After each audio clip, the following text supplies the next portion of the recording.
pequena apresentação, né? A Maria Amélia Rossi é especialista em captação de recursos e projetos do terceiro setor, é diretora da empresa Planejamento, Gestão e Patrimônio Cultural, é uma arqueóloga, mestre em patrimônio cultural e uma grande amiga, né, de arqueologia, uma parceira de projetos arqueológicos e muito capaz na área que ela propôs, né? E especialista em política é amiga de gente muito grande na arqueologia, que eu amo. Boa noite a todos. Muito obrigado, Viviane, pelo convite, e que foi, para mim, uma honra atendê-la. Ter a oportunidade de levar a todos um pouquinho do conhecimento sobre essa área fantástica, que é mobilizar recursos em favor das pessoas, em favor de projetos que transformam as pessoas. Então, vou reforçar o meu boa noite e dizer que é uma satisfação colaborar com essa iniciativa. Eu penso que as pessoas aqui presentes desejam uma maior participação na sociedade. E, para isso, precisam olhar a questão da cidadania. Vivemos dias difíceis.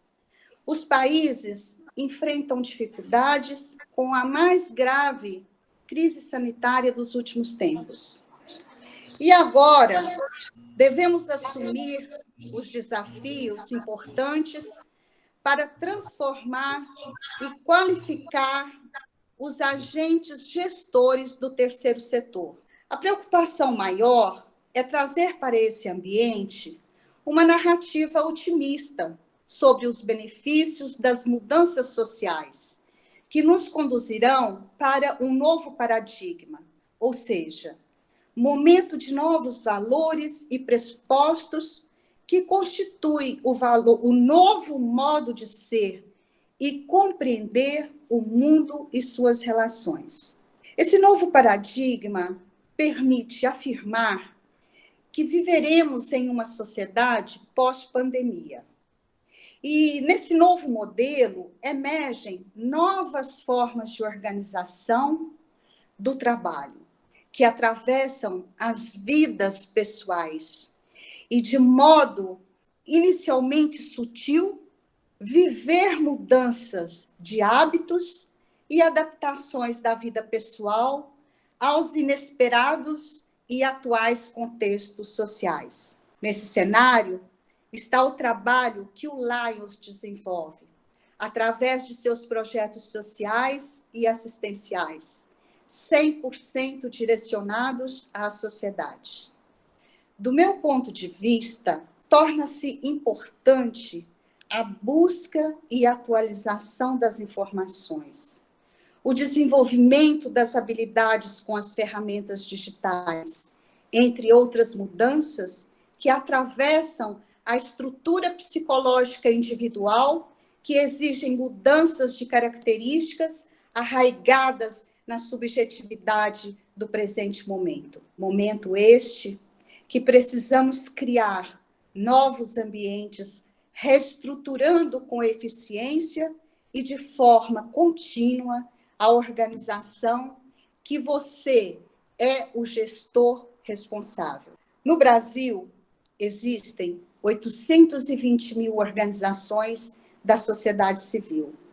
Segundo o IPEA, que é uma fundação pública federal vinculada ao Ministério da Economia, e os observatórios e as entidades especializadas em terceiro setor mostram que a profissionalização de seus gestores é fundamental para a sobrevivência das instituições. Assim, será possível remodelar de forma que a entidade ganhe independência das relações institucionais protetoras. A minha provocação tem o propósito de levá-los a refletir sobre o efeito dessas mudanças, como também motivá-los a formular de outros e novos modos possíveis a criatividade em seus projetos para alcançarem melhores e maiores resultados. Eu gostaria de falar, numa outra oportunidade, sobre a postura de Estado e as estratégias de mercado assistencial, mercado social e do panorama estatístico do terceiro setor no estado do Tocantins e Goiás, que nesse momento é o nosso público-alvo. Hoje focaremos apenas o plano de captação de recursos para o terceiro setor.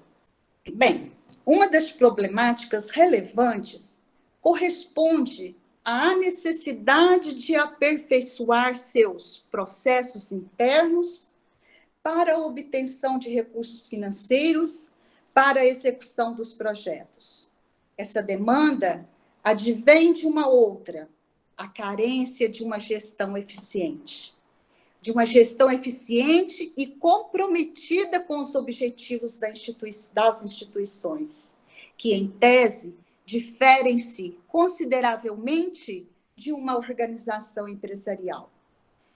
E, neste cenário, é importante trazer alguns conceitos do que é o terceiro setor, que podemos definir da seguinte forma: é mais do que assistir crianças carentes, distribuir donativos, distribuir agasalhos de inverno. O terceiro setor nada mais é do que atuar como agente transformador social. É construir uma nova consciência e reverter indicadores sociais paradoxais à grandeza econômica e à adversidade. É combater o paternalismo do Estado. É capacitar o indivíduo a torná-lo capaz perante a desigualdade. E o mais importante, é também uma alternativa de geração de empregos e capacitação profissional. Bem, considero que o trabalho do Lions tem contribuído para ajudar, resgatar a valorização humana, a formação do cidadão, o fortalecimento da moral, da ética e da virtude, ou seja, vai muito mais além do que apenas a caridade. A dinâmica do mercado, segundo um estudioso, cientista do setor, Dr. Mário Schiavo, é constituída de 3 elementos: o mercado comercial, o mercado assistencial e o mercado social. Enquanto o mercado comercial vislumbra o lucro, o mercado assistencial engloba as entidades que prestam assistencialismo paliativo, ou seja, eles não atacam a origem do problema, enquanto o mercado social é formado pelas entidades que geram um comportamento que oferece um retorno efetivo na forma de resultados, atendendo todos os níveis sociais. Considero que o LAIS esteja na categoria do mercado social e migrando, colocando pés, às vezes, no mercado assistencialista. Enfim, como captar? Como captar recursos? Nesse momento, eu apenas consegui condensar algumas informações para o entendimento de um plano de captação de recurso, o qual é fundamental para a gestão de uma entidade do terceiro setor. O Lions é uma instituição de caráter privado, sem fins lucrativos, estabelecido no mercado social e acrescentei o assistencial. Caso eu estiver errada, vocês me corrigem depois da fala. E, consequentemente, o Lions existe pela causa que busca. Portanto, existe pelo impacto que busca. O Lions existe para o servir. O Lions ajuda a mudar o mundo.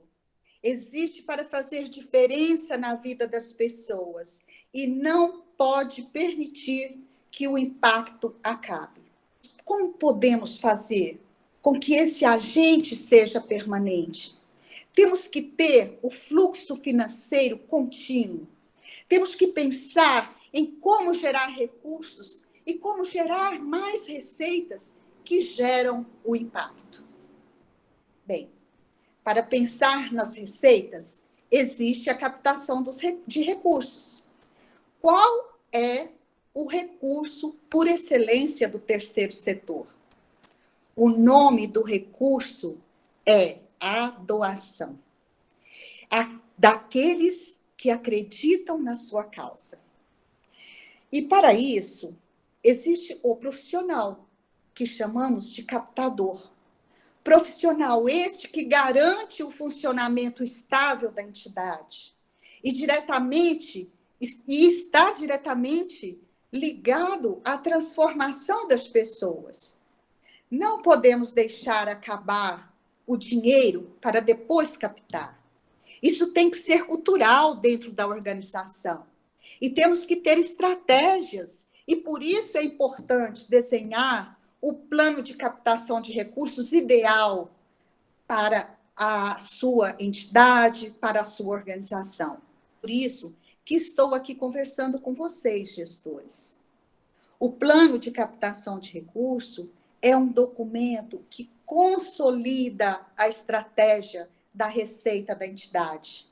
Ele é o farol que pode levá-los a uma estabilidade administrativa confortável. A organização tem que buscar os recursos em prioridade na própria comunidade onde está inserida.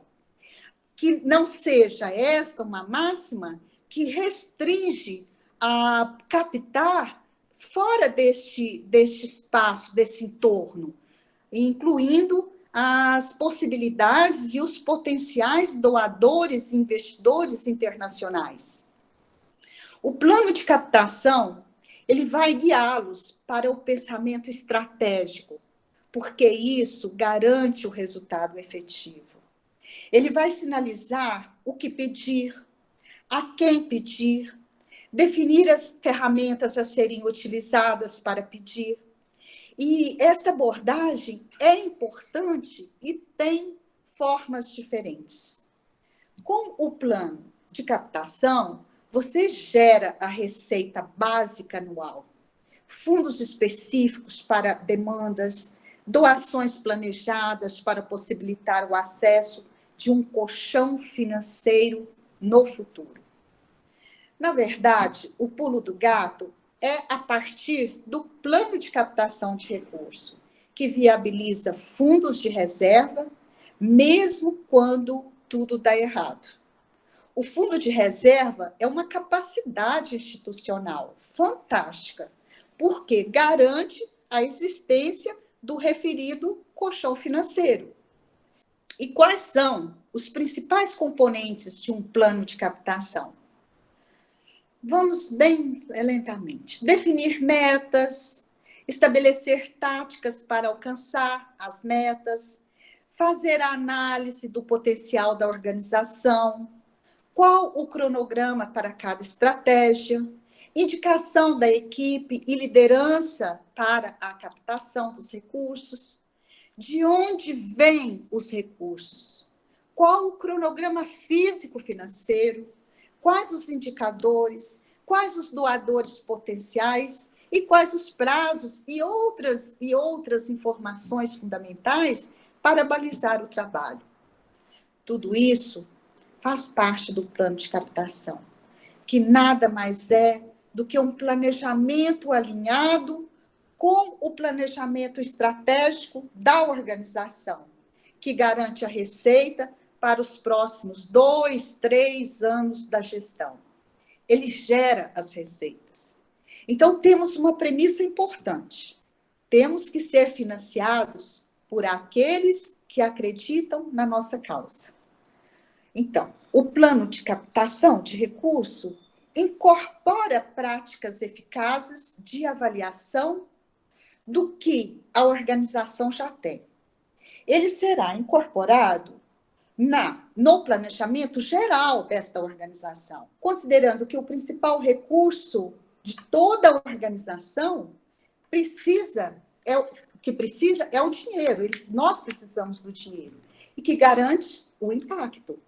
Então, o plano de consolidação, ele consolida todas as estratégias de ações da organização.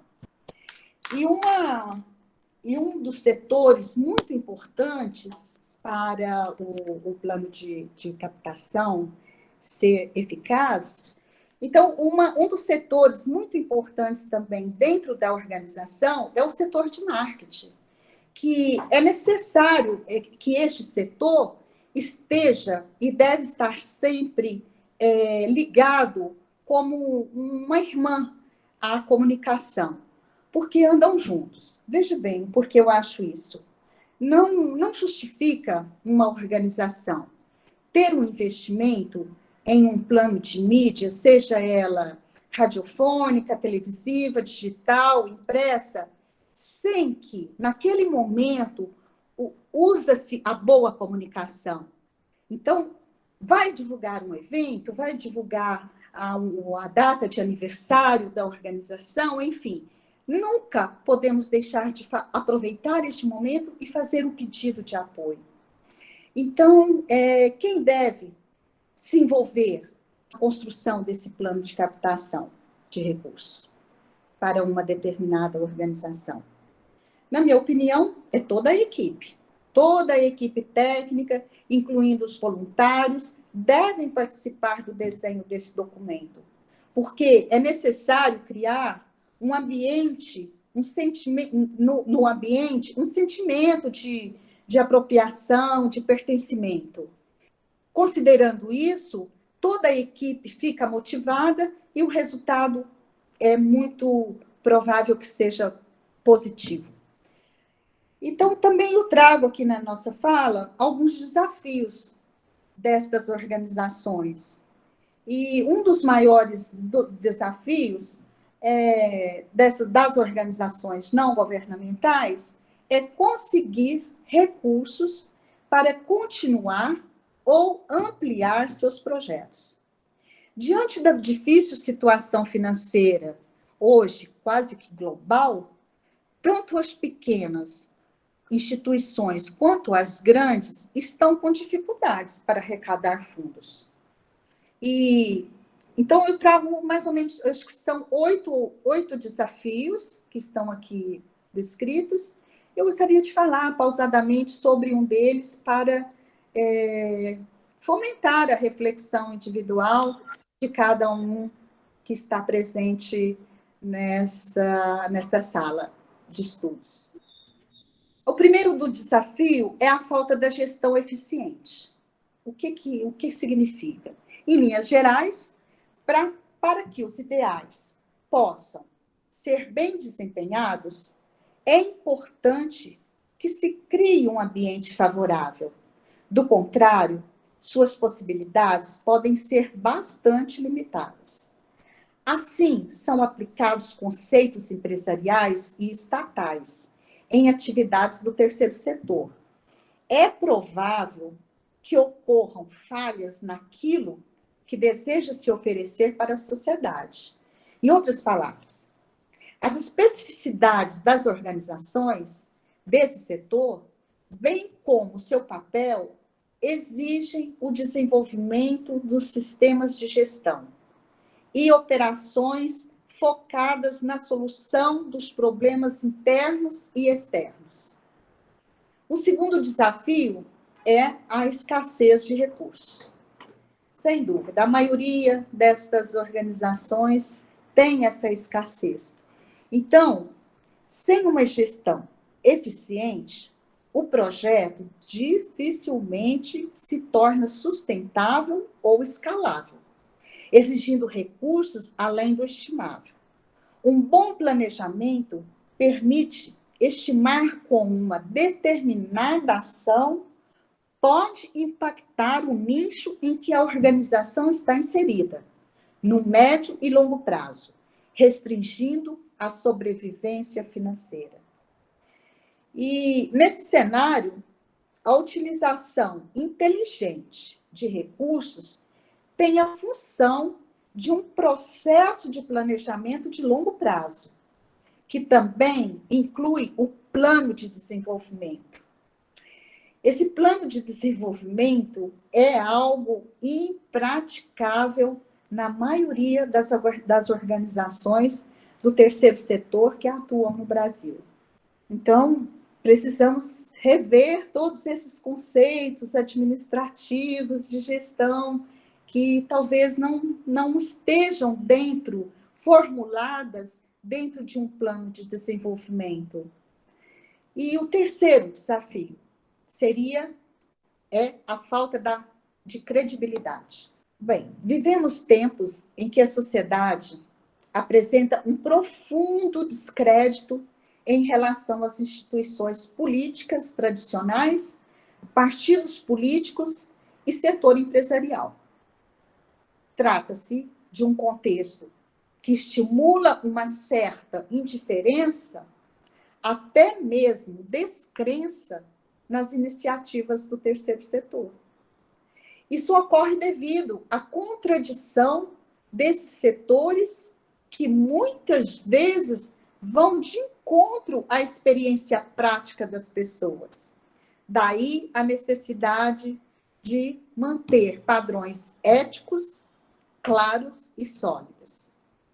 A construção de uma boa reputação ajuda não só a conseguir novos parceiros, como também a participação maior da sociedade, como reforça a questão trabalhada pela instituição, fortalecendo as iniciativas.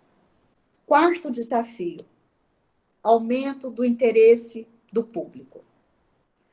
Bem, um levantamento feito pelo Instituto Datafolha apontou que 11% da população brasileira realiza algum tipo de trabalho voluntário. Além disso, 28% já participou ou realizou algum tipo de atividade formal não remunerada em benefício do próximo em algum momento da vida. São pessoas que não receberam nada para ajudar, a não ser a sensação do bem-estar. Ainda assim, o número poderia ser maior. Segundo a pesquisa, 40% dos entrevistados não exercem atividades voluntárias por falta de tempo. O mesmo motivo que é alegado por 42% das pessoas que deixaram de ser voluntárias. Além disso, outros 29% afirmam que não são voluntários por não serem convidados. É fundamental que as organizações foquem seus esforços na conscientização das pessoas em participar, tendo em vista que um dos principais desafios do terceiro setor é mostrar a importância das pessoas de aderirem a uma causa social. Vamos para o quinto desafio. Transparência na prestação de contas. A princípio, as atividades promovidas pelo terceiro setor, elas dependiam de doações feitas por empresas internacionais. E durante esse tempo, ainda não havia a preocupação com a prestação de contas, demonstração das atividades contábeis ou qualquer assunto envolvendo gestão. Esse cenário sofreu transformações profundas e, atualmente, há a necessidade da prestação de contas em qualquer iniciativa, seja ela pública ou privada. A rapidez na troca de informações proporcionadas pela internet exige que as organizações deixem claras suas movimentações financeiras, para que haja um acompanhamento do uso de recursos e, principalmente, para que os cidadãos possam reconhecer os esforços na construção de uma sociedade mais justa. Sexto desafio, envolvimento com a sustentabilidade.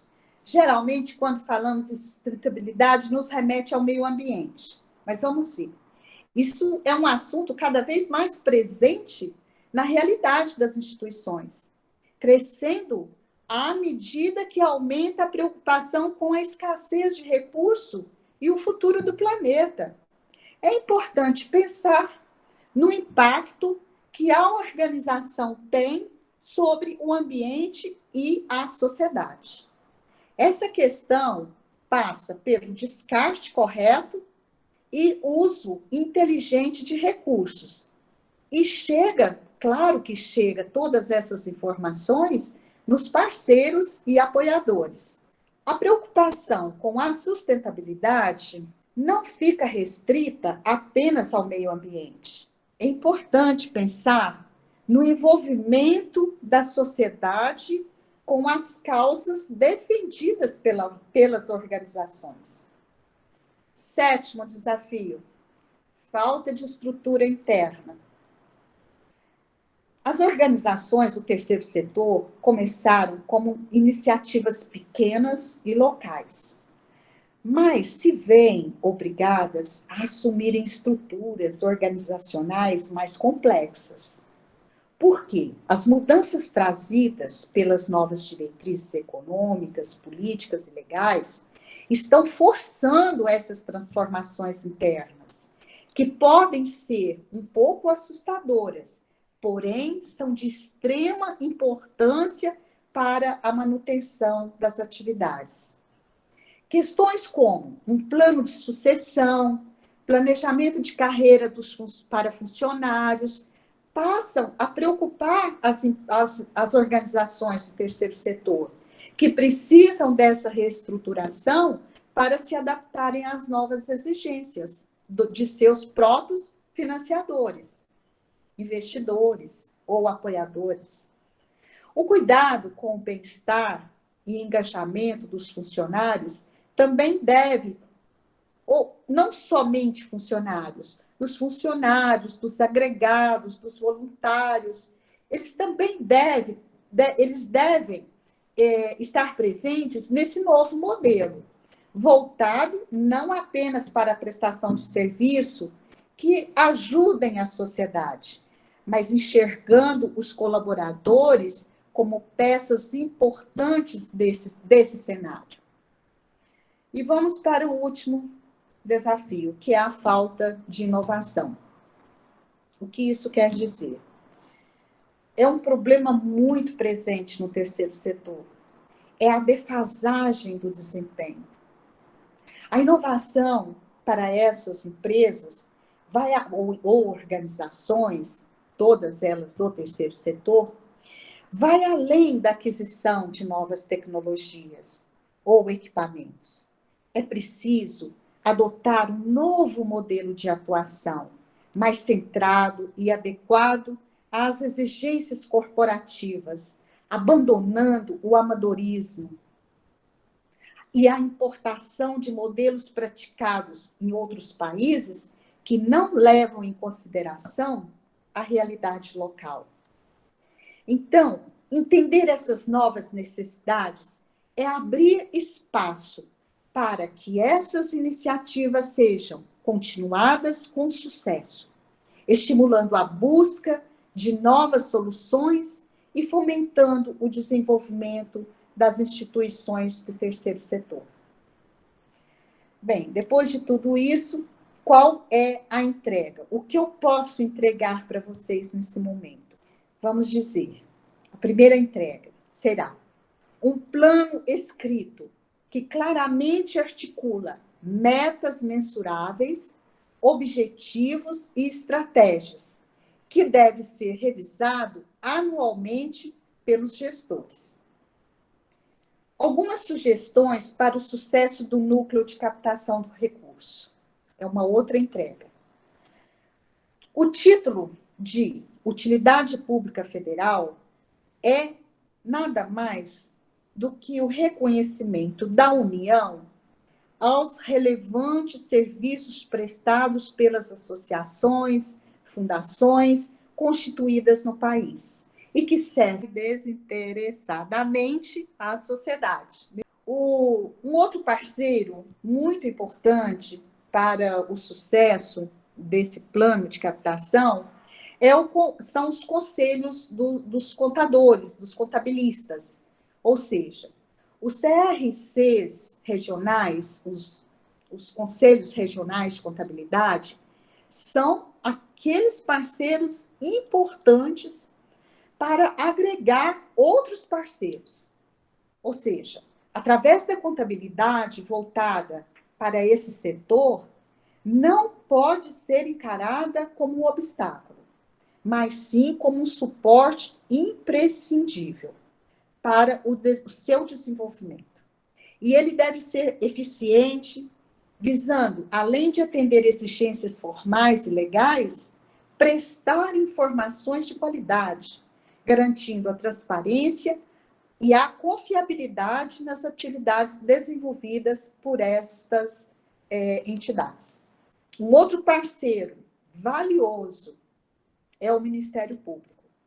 Ele é um grande parceiro do setor, porque, com o objetivo de estimular a expansão dos conhecimentos sobre o terceiro setor, a área de atuação do patrimônio público e o terceiro setor do Centro de Apoio Operacional às procuradorias e às promotorias de justiça sugerem oportunidades através dos cursos, eventos, informam sobre editais de financiamentos para as organizações da sociedade civil. Existe um setor na estrutura do Ministério Público para construir um canal independente de informações que auxiliem as entidades por meio da divulgação de fontes de financiamento, de captação, de recursos diversificadas, permitidas por lei, para o desenvolvimento das atividades e o alcance de resultados sociais. Uma outra possibilidade é possuir uma outra máxima, né, para que esse plano de gestão seja, ou plano de desenvolvimento das organizações, sejam bem-sucedidos. Possuir uma contabilidade especializada no terceiro setor.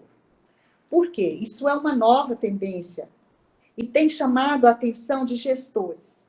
São as soluções especializadas no segmento.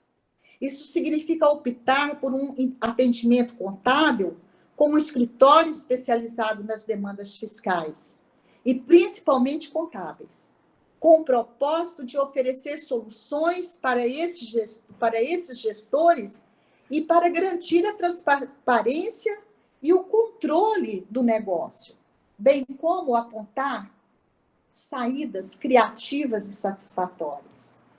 Então, uma outra premissa para o sucesso do plano de gestão e de captação de recursos é a transformação digital, que é um fenômeno global que impacta profundamente as pessoas e empresas e já transforma o mundo contemporâneo.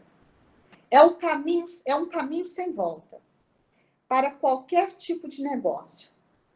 Plataformas de gestão, ferramentas para processos mais ágeis e enxutos, assistentes virtuais e inteligentes para a conexão com o público, intermediadores de pagamento online para o recebimento de pagamentos e doações, internet na nuvem, sistema de segurança de dados, internet das coisas, metodologias funcionais ágeis. Estas são algumas tecnologias cada vez mais comuns e pensadas também para o terceiro setor.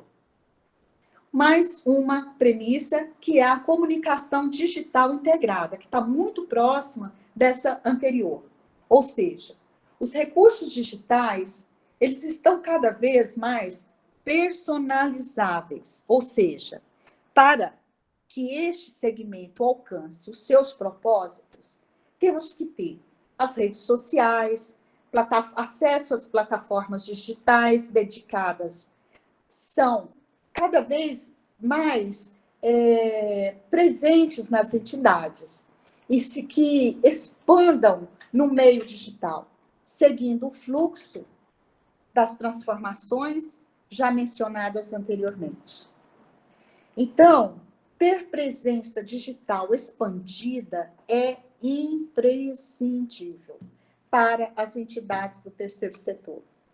A comunicação entre a entidade e o parceiro contábil deve seguir também as tendências digitais, porque com a utilização de ferramentas e sistemas de gestão integrados com a contabilidade, a utilização de papéis torna-se praticamente zero, prevalecendo a velocidade e a assertividade na troca das informações, resultando em demonstrações contábeis ágeis e transparentes. Mais uma das premissas seria a era da experiência. O que é isso? Era da experiência. Então, nós vivemos, segundo os especialistas, na chamada era da experiência, em que as pessoas buscam em produtos, serviços e projetos uma experiência ou que lhes faça sentido. E este conceito pode ser bastante aproveitado pelo Lyons. Mais que oferecer uma solução, há uma nova abordagem que prioriza a conexão pela experiência. É um conceito que será muito difundido nos próximos anos. E as entidades do terceiro setor não podem ficar de fora. E, por último, eu guardei a última premissa, que são as novas fronteiras. O que isso quer dizer? A tendência é buscar novas áreas e novas formas de atuação no segmento, com projetos que tenham tanto foco nas dores sociais quanto na inovação. E, para finalizar, eu apresento algumas opções de indicações e referências para vocês avançarem os estudos. Trago algumas fontes, possibilidades de fontes, de recursos, começando pelos editais que são publicados semanalmente, talvez mais de 1, 2 por semana, na Associação Brasileira dos Captadores de Recursos. Esta associação ela tem mais de 35 mil associados e é considerada no Brasil um radar pulsante de fontes financiadoras do terceiro setor. Uma segunda opção é a plataforma Captamos, plataforma Benfeitoria. Na plataforma Captamos, ela é uma plataforma online que traz informações atualizadas sobre captação de recursos. O Ideal Social é uma outra plataforma que seleciona organizações para assessoria gratuita de captação de recursos e gestão. Então, vocês não precisam nem mesmo investir. Vocês têm esse trabalho e essas orientações disponíveis, sem nenhum custo. Outra, Fundação André e Lúcia Maggi, que lança o edital voltado para jovens. Instituto MRV, que lança a nova edição do edital Educar para Transformar. As leis de incentivos fiscais. Estas são fantásticas, porque você utiliza de todo o incentivo fiscal junto ao empresário, você tem um corpo a corpo com as empresas, com os empresários, para... Eu, quando abordo o empresário em busca de patrocínio através das leis de incentivo, eu não vou lá buscar, eu vou oferecer o meu serviço, porque eu digo para ele, vamos otimizar a sua tributação, transformar os seus pagamentos de impostos em grandes projetos, tanto na área cultural como na área desportiva. Então, eu estou levando vantagem a ele, a possibilidade de ele fazer a opção desta troca de impostos para a troca de resultado, de inclusão social, de apoio a um atleta que precisa participar de um campeonato na Europa, nos Estados Unidos, de apoio para um atleta que precisa de ter a manutenção de suas atividades, dos seus treinos, ou ele troca o pagamento do imposto dos seus tributos para produzir um CD, para participar da produção de um filme, de uma edição de um livro. Então, Em todos os segmentos, em todas as áreas, existe essa possibilidade de utilizar as leis de incentivos fiscais para, em troca da isenção desses impostos. Ou seja, temos leis assim, aqui em Goiás, a nossa lei está suspensa, mas ela é um direito adquirido, que são as leis estaduais de incentivos, tanto ao esporte como à cultura, onde o empresário aplica um valor X ao mês, vamos dizer que ele tem uma disponibilidade de R$300 mil em pagamento de ICMS. Ele quer aplicar 250, 280 mil desse dinheiro. Então, ele tem uma diversidade de projetos que ele pode escolher, fazer uma segmentação agregada à sua marca. É maravilhoso. E essas leis, elas existem tanto no nível municipal, estadual e federal. E quando a minha sugestão é assim, que vamos dizer que o Laes tenha interesse, está em Catalão. Catalão, eu ouvi antes, então estou citando a cidade como exemplo. Não existem as leis de incentivos fiscais municipais. Por que não elaborar um projeto de lei e apresentar ao presidente da Câmara Legislativa para que isso seja votado? É tão importante envolver a comunidade, as autoridades, os parlamentares, os legisladores, em busca de agregar valores aos seus objetivos.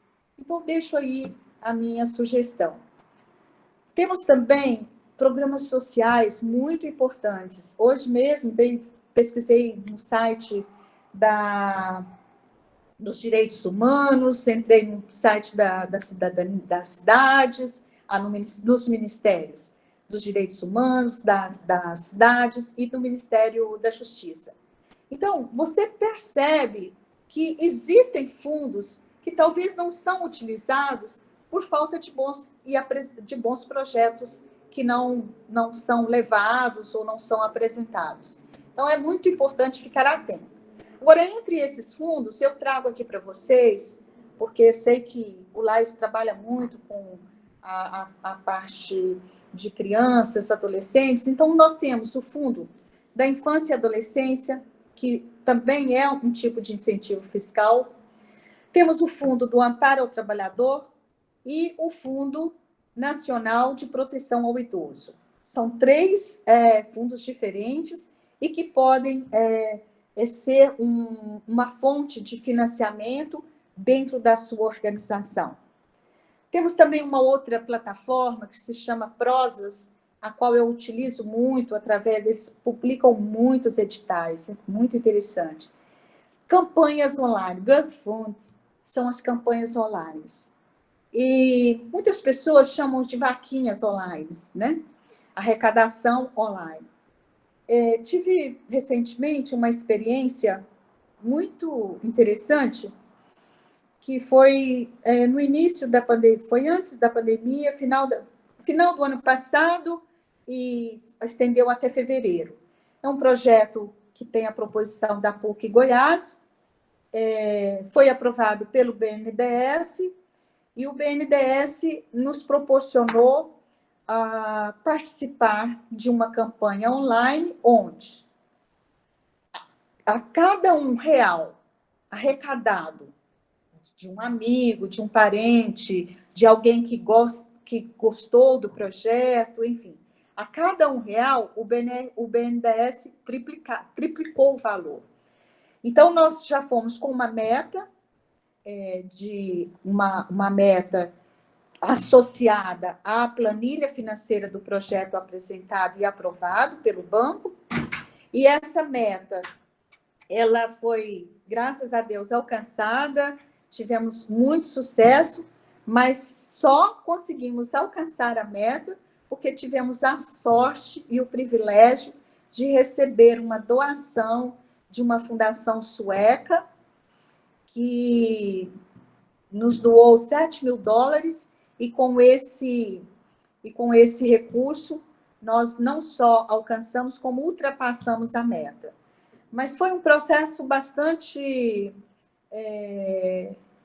diferente, porque tivemos a paralisação do Natal, as festas de final de ano.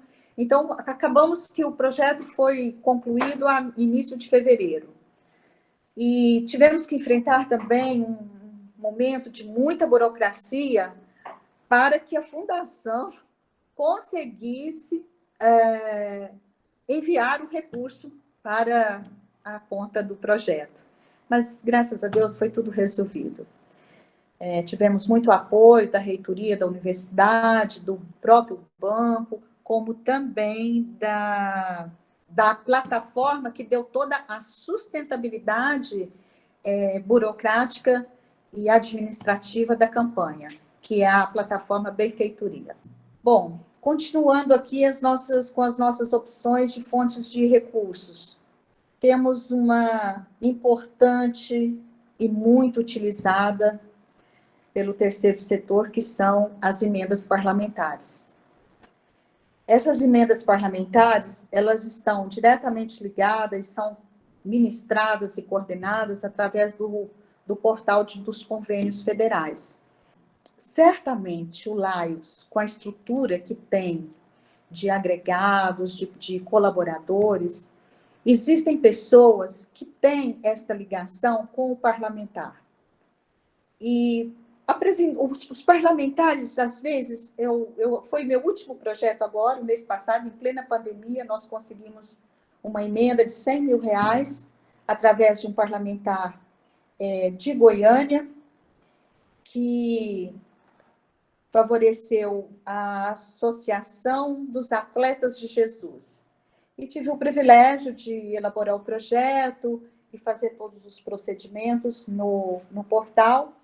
E hoje o status já está quase que para empenho. Então, foi muito rápido esse procedimento. E é uma fonte de recurso muito, muito importante. A entidade que tiver a oportunidade de ter um deputado, ou dois, ou um senador, que possa direcionar essas emendas, certamente teremos aí nossas receitas asseguradas por 1, 2 anos, até 3 anos da gestão. Também encontrei, fazendo essas pesquisas aqui para trazer para vocês, o Banco Mundial, que lança edital continuadamente para financiar projetos da sociedade civil. E ele tem uma parceria global para participação e controle social. Então, também é muito interessante estar buscando essas informações dentro do site do Banco Mundial. Temos a ONU, que abre consulta pública para novas estratégias globais, também de forma contínua. Temos aí um edital aberto para o segmento da saúde, no que diz respeito à AIDS, prevenção da AIDS, alguma coisa assim. Aberto agora dia 11 de junho. A outra instituição que também favorece muito o terceiro setor é a Unesco, que abre inscrições em segmentos diferentes, com prêmios, e nesse momento está com o edital também aberto, se não me engano, se não fechou, porque abriu em maio, para a educação de mulheres e meninas. Temos a Organização Mundial de Saúde, tão falada agora, em plena pandemia, o Escritório das Nações Unidas e a Comissão Europeia, que lança edital para apoiar a democracia, direitos humanos. E este ano eles soltaram financiamento aí de entre 50 mil a 100 mil por projeto. Depende do tamanho, da estrutura da instituição. E, além desses, nós temos as fundações ligadas às grandes empresas brasileiras, como a Fundação Itaú, Fundação Bradesco, Fundação Banco do Brasil, Fundação Moreira Salles, enfim, inúmeras. E, assim, o que eu trago que mais importante mesmo para esse plano de gestão de captação é que os gestores estejam, no primeiro momento, motivados para escrever, desenhar esse plano, dentro da legislação pertinente do terceiro setor, que seria um outro módulo para estar falando e desenvolvendo, refletindo sobre essas legislações presentes que movem, né, todo o segmento. E antes de terminar, eu quero deixar mais uma máxima, onde eu digo que fazer parte efetivamente de uma sociedade e não ser apenas um número é fator primordial para o desenvolvimento e a consolidação de uma sociedade democrática e igualitária, elevando o país a um patamar de dignidade e justiça social. Então, era isso que eu tinha para dizer. Fico aberta para dúvidas, perguntas, e deixo aqui o meu abraço a todos, meu muito obrigada, e agradeço mais uma vez pelo convite, por estar aqui. Obrigada. Obrigada, Maria Amélia. Eu sabia que seria muito bom. Ouvir a Maria Amélia é sempre desafiador, né? Nos tira de uma inércia mental, pelo menos, do que a gente pode, né, viajar nas possibilidades. No chat, né, quem quiser fazer uso da palavra para algum questionamento, por favor, coloque aí. A gente abre para uns 2, 3 questionamentos, ou interferência, ou contribuição. Ô, Viviane. Oi, Paulo. Eu queria fazer uma pergunta para Maria Amélia. Boa noite, Maria Amélia. Parabéns aí pela sua apresentação, muitas informações.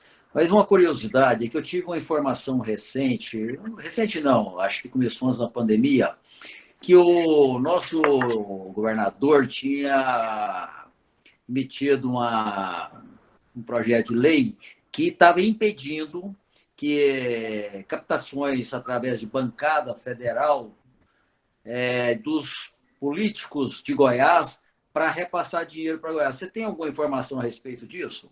Repetindo aqui, talvez eu fique um pouco confuso.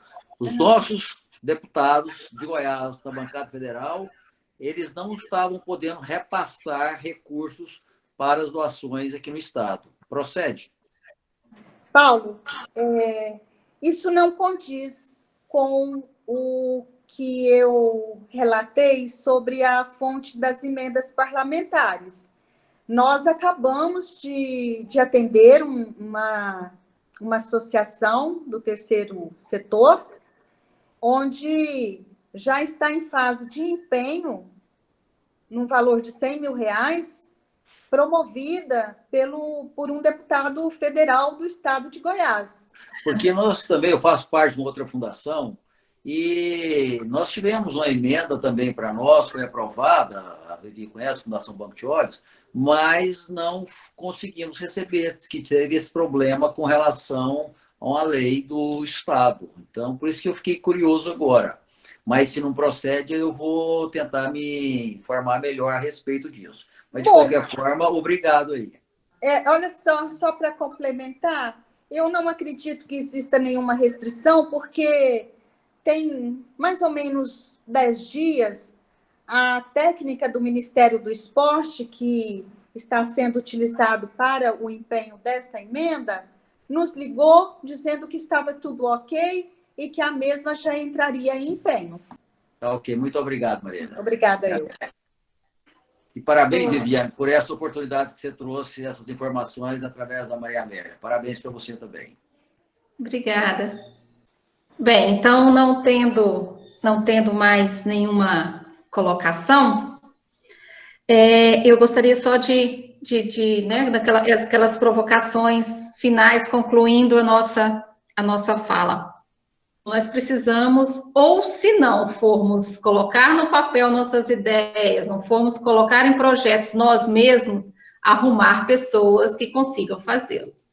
Nós não podemos nos permitir deixar de ir atrás dessas possibilidades e ficar sempre na mesma trabalho, correndo atrás de ações que às vezes que não vão gerar o recurso que a gente precisa para os nossos grandes projetos, né? A gente sempre, daí, se a gente começa a pensar em arrecadação pequena, a gente vai sempre pensar em projetos pequenos. E, principalmente, a gente, como companheira Maria... eu sempre chamo companheira, porque ela era do BNK, ela era do BNK por um tempo, ela nos deu esse privilégio de estar lá. Ela é um leão de coração. Claro que sou. Ela nos fala da questão da documentação, né? Porque isso eu sempre chamo a atenção dos clubes para que a nossa documentação esteja sempre em ordem. Nós precisamos estar em ordem com a nossa documentação para que todos esses recursos sejam viáveis para a gente. Sem essa documentação, sem um bom projeto, essa credibilidade que ela nos falou, ela vai por terra. Nós precisamos de estar munidos, né? Estarmos munidos nessa documentação e nesses bons projetos, porque a nossa marca Lions, ela é reconhecida, ela é conceituada, mas precisa de todo um aparato documental que o nosso país exige e de todo uma questão de projetos bem feitos e bem elaborados, bem direcionados para cada edital, para cada programa, para cada projeto, porque você não pode chegar em uma empresa, numa fundação que é direcionado os seus projetos para um setor e pedir outro, né? Então, tem que saber o que pedir para quem pedir, né? Então, nós temos que ser conscientes disso, né? E organizarmos nossas ideias quanto a isso. E isso vai de encontro àquela questão dos interesses especiais dos nossos clubes, vai de encontro da gente conhecer nossa comunidade dentro dos nossos projetos de excelência, né? Nós conhecemos o que a nossa comunidade precisa para a gente saber o que pedir para esses parceiros, porque nós precisamos saber pedir para esses parceiros coisas que a nossa comunidade necessita, e não coisas da nossa cabeça acha que a comunidade quer, né? Então, assim, nós precisamos conhecer, né, nossa comunidade. Então, assim, eu agradeço muitíssimo, sabia que seria enriquecedor, desafiador e maravilhoso, né? Eu que conheço Maria Amélia desde a PUC, a gente estudou junto, fez arqueologia junto, e ela sempre com essa ideia, desde os cursos, nosso curso de arqueologia, ela sempre nos desafia a sair da caixinha e pensar além do trivial. Então, assim, é muito bom sempre ouvi-la, né? Sempre ouvir Maria Amélia, de toda essa riqueza de conhecimento na captação de recursos que ela tem, e super disponível para dividir o conhecimento dela sempre, né? Não só nas questões da arqueologia, do patrimônio, e principalmente nas questões de captação de recursos. Então, eu agradeço muitíssimo, né, por nos enriquecer hoje. E agradeço a todos vocês pela presença. Maria Amélia, se você quiser fazer alguma consideração, eu me despeço. Eu só espero que o meu esboço relatado possa motivá-los. E agradeço muito pela oportunidade. Também é um aprendizado sempre. Obrigada, amor.